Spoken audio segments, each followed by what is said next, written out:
News Malayalam big breaking. Sabarimala സന്നിധാനത്ത് നിലവിലുള്ളത് ഉണ്ണികൃഷ്ണൻ പോറ്റി നിർമ്മിച്ച ശ്രീകോവിൽ കവാടം.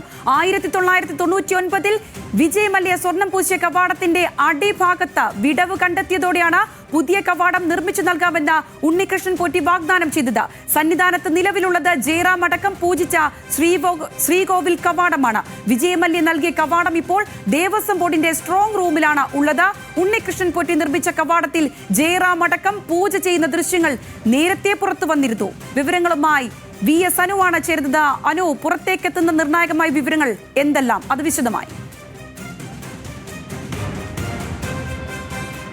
സംഗീത, ഈ ശബരിമലയിൽ സ്ഥാപിക്കാനെന്ന് പറഞ്ഞ് അല്ലെങ്കിൽ ഈ പറയുന്ന ജയറാമടക്കം ഈ ഒരു കവാടത്തിൻ്റെ പൂജ ചെയ്ത ദൃശ്യങ്ങൾ ഇന്ന് നമ്മൾ ദൃശ്യങ്ങൾ സഹിതം പുറത്ത് വിട്ടിരുന്നു. അതുമായി ബന്ധപ്പെട്ടാണ് ഇത് ശബരിമലയിൽ നിന്നും ഇളക്കിക്കൊണ്ടു പോയതാണോ അല്ലെങ്കിൽ ശബരിമലയിലേക്ക് വെക്കാൻ വേണ്ടി കൊണ്ടുവന്നത് എന്നടക്കമുള്ള കുറച്ചധികം ചോദ്യങ്ങൾ ഉയർന്നു വന്നത് ഇതുമായി ബന്ധപ്പെട്ട അന്വേഷണത്തിലാണ്.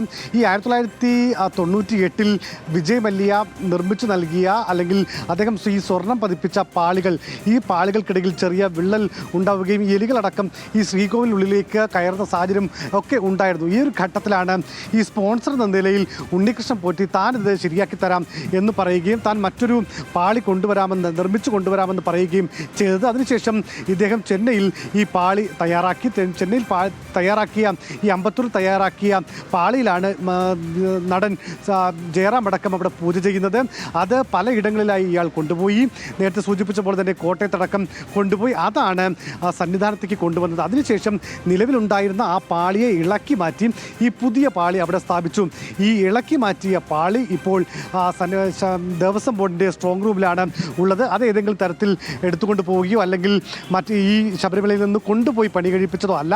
ഇയാൾ പാളി നിർമ്മിച്ച് അത് വിവിധ ഇടങ്ങളിൽ പൂജ നടത്തി ആണ് ഈ പറയുന്ന സന്നിധാനത്ത് എത്തിക്കുകയും അവിടെ സ്ഥാപിക്കുകയും ചെയ്തിട്ടുള്ളത്. ഈ പാളി സ്ഥാപിക്കുമ്പോഴാണ് ഈ വാതിലിന് കൂടുതൽ തിളക്കം വരികയും ഇരുവശങ്ങളിലുമുള്ള ദ്വാരപാലക ശില്പങ്ങൾക്ക് അത് പഴയതായതുകൊണ്ട് മങ്ങൽ ഉള്ളതും കൊണ്ടാണ് എങ്കിൽ ഇതും ഞാൻ ശരിയാക്കി തരാം എന്ന് പറഞ്ഞുകൊണ്ട് അതും ഇയാൾ കൊണ്ടുപോകുന്ന ഒരു സാഹചര്യത്തിലേക്ക് എത്തിയിട്ടുള്ളത്. ഏതായാലും ജയറാം അടക്കം പൂജ ചെയ്ത അല്ലെങ്കിൽ പലയിടങ്ങളിൽ ഈ ഉണ്ണികൃഷ്ണൻ പോറ്റി എത്തിച്ച പാളികൾ അല്ലെങ്കിൽ ഈ പറയുന്ന ശ്രീകോവിൽ പാളികളാണ് ഇപ്പോൾ നമുക്ക് സന്നിധാനത്ത് കാണാൻ കഴിയുക. സംഗീത, അനു, ഇക്കാര്യത്തിൽ ഇതിൽ വരുന്ന ദുരൂഹതകളുടെ ഒരു വലിയ ചാപ്റ്റർ തന്നെ ഇതിന് പിന്നാമ്പുറത്ത് നടക്കുന്നുണ്ട്. ഈ വാഗ്ദാനങ്ങളടക്കം പലവിധ ദുരൂഹതകളിലേക്ക് നീങ്ങുന്നതാണ് നമ്മൾ ഓരോ സമയവും കണ്ടുകൊണ്ടിരിക്കുന്നത്. അതിൻ്റെ ഒരു അളവ് ഇക്കാര്യത്തിൽ എത്രത്തോളമുണ്ട്?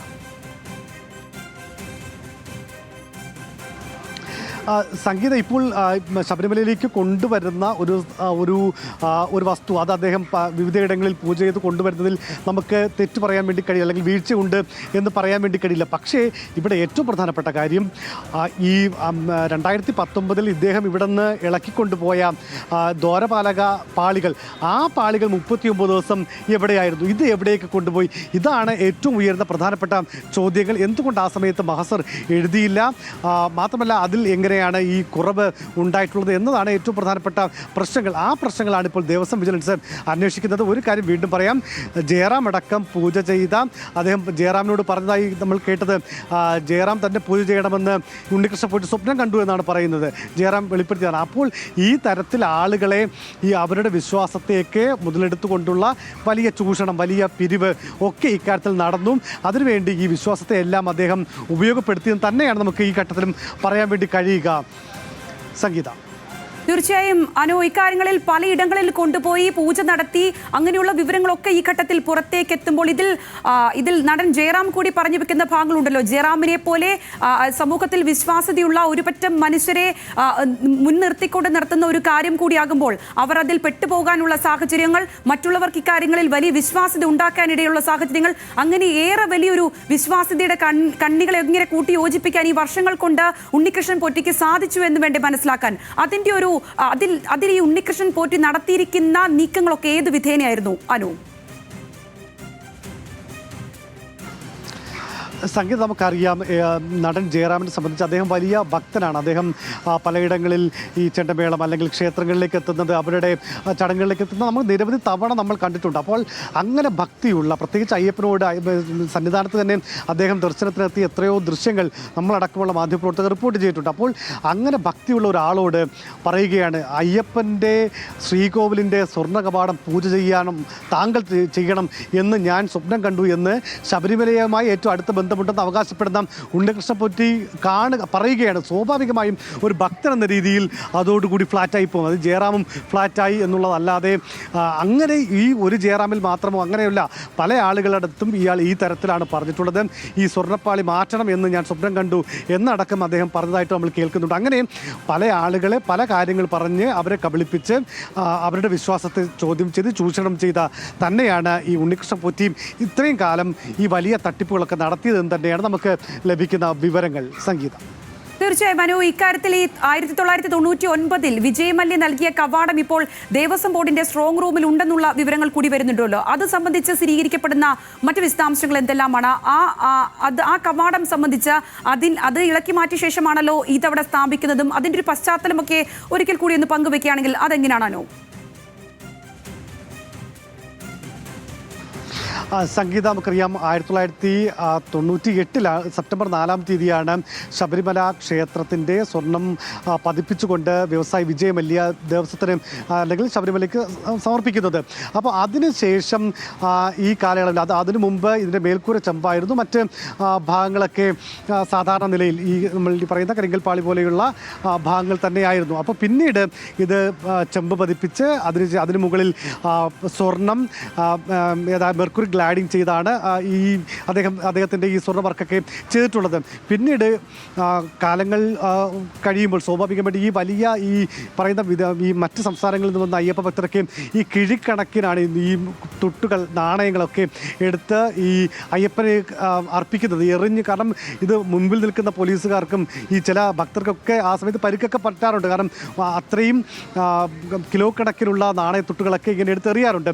അപ്പോൾ സ്വാഭാവികമായും അവിടെ ചില ഈ വിടവ് ഉണ്ടാവുകയും ഈ എലികൾ ഉൾപ്പെടെയുള്ള ജീവികൾ ഈ ശ്രീകോവിലുള്ളിലേക്ക് കടക്കുന്ന സാഹചര്യമൊക്കെ ഉണ്ടായി. അപ്പോഴാണ് ഈ ശബരിമലയുമായി ഏറ്റവും അടുത്ത് നിൽക്കുന്ന, അതായത് കീഴ്ശാന്തിയുടെ സഹായിയായി അവിടെ എത്തുകയും അവിടെ വലിയ ഒരു വൃന്ദം തന്നെ സൃഷ്ടിക്കുകയും ചെയ്യുന്ന ഉണ്ണികൃഷ്ണൻ പോറ്റി ഇത് ഞാൻ ശരിയാക്കി തരാം, ഇതിൻ്റെ അളവുകളൊക്കെ എടുത്തുകൊണ്ട് പോവുകയും അദ്ദേഹം ചെന്നൈയിൽ ഇത് ഈ സ്വർണ്ണ പൂശിയ ഈ പറയുന്ന പാളി അവിടെ നിന്ന് കൊണ്ടുവരികയും അവിടെ എത്തിച്ച് ജയറാമിനെ കൊണ്ട് പൂജ ചെയ്യിപ്പിച്ചു. മറ്റു പലയിടങ്ങളിൽ കൊണ്ടുപോയി, കോട്ടയത്ത് കൊണ്ടുപോകുന്നു. അങ്ങനെ വിവിധ ഇടങ്ങളിലെ ഈ പ്രദക്ഷിണമൊക്കെ നടത്തി ശബരിമല സന്നിധാനത്തെത്തി ഈ പഴയ ഈ പ്ലേറ്റ്, ഗോൾഡ് പ്ലേറ്റ്, അത് എടുത്ത് മാറ്റി പുതിയത് സ്ഥാപിച്ചു. ഈ മാറ്റിയത് കൃത്യമായി മഹസർ എഴുതി അത് ദേവസ്വത്തിൻ്റെ സ്ട്രോങ് റൂമിൽ തന്നെയാണ് ഇപ്പോഴും ഉള്ളത്. അക്കാര്യം ദേവസ്വത്തെ ഏറ്റവും പ്രധാനപ്പെട്ട ഉദ്യോഗസ്ഥർ തന്നെ നമ്മളോട് സ്ഥിരീകരിക്കുന്നുമുണ്ട്. സംഗീത, തീർച്ചയായും മനു, ഇക്കാര്യങ്ങളിൽ അനവധിയായ ഉണ്ണികൃഷ്ണൻ പോറ്റിയുമായി ബന്ധപ്പെട്ട നിരവധി കാര്യങ്ങളാണ് ഓരോ വിഭാഗങ്ങളിലായും വാഗ്ദാനങ്ങൾ നടത്തിക്കൊണ്ടും ഒപ്പം വിശ്വാസികളിൽ നിന്ന് പണം പറ്റിയതും കമ്മീഷൻ വാങ്ങിയതുമടക്കമുള്ള ദുരൂഹതകൾ, നിരവധി കാര്യങ്ങളാണ് ഇങ്ങനെ ഓരോന്നായി വരുന്നത്. അനു ഇക്കാര്യങ്ങളെ വിശദമായി പരിശോധിക്കുന്നയാളാണ്. അനു, ഇക്കാര്യങ്ങളിലൂടെ പോകുമ്പോൾ ഈ ഉണ്ണികൃഷ്ണൻ പോറ്റിയുടെ ഓരോ ചലനങ്ങളെയും ഓരോ നീക്കങ്ങളെയും ഏത് രീതിയിൽ മനസ്സിലാക്കാം? എന്തായിരുന്നു ഉണ്ണികൃഷ്ണൻ പോറ്റി ഇതിലൂടെയൊക്കെ ലക്ഷ്യം വെച്ചിരുന്നത് എന്ന് കൂടുതൽ ഉള്ളറകളിലൂടെ മനസ്സിലാക്കുമ്പോൾ എന്താണ് അനു പങ്കുവയ്ക്കാൻ കഴിയുന്നത്? സംഗീത, ഈ ശബരിമല വിശ്വാസം, അയ്യപ്പ ഭക്തി എന്ന് പറയുമ്പോൾ നമുക്ക് ഈ മധ്യ തിരുവിതാംകൂർ അല്ലെങ്കിൽ കേരളം എന്നതിനപ്പുറത്തേക്ക് തമിഴ്നാട്, ആന്ധ്ര, കർണാടക, തെലങ്കാന എന്നിവിടങ്ങളിലൊക്കെയുള്ള അയ്യപ്പനെ സംബന്ധിച്ച് അവരുടെ ഏറ്റവും പ്രധാനപ്പെട്ട വിശ്വാസമാണ് അയ്യപ്പ ഭക്തി. അവർ വരുന്നത് ഒക്കെ നമ്മൾ കണ്ടാൽ അത് മനസ്സിലാകും. ഈ ശബരിമലയിൽ പോയിട്ടുള്ളവർക്കൊക്കെ അല്ലെങ്കിൽ അത് റിപ്പോർട്ട് ചെയ്യാൻ പോയിട്ടുള്ളവർക്ക് അത് മനസ്സിലാകും.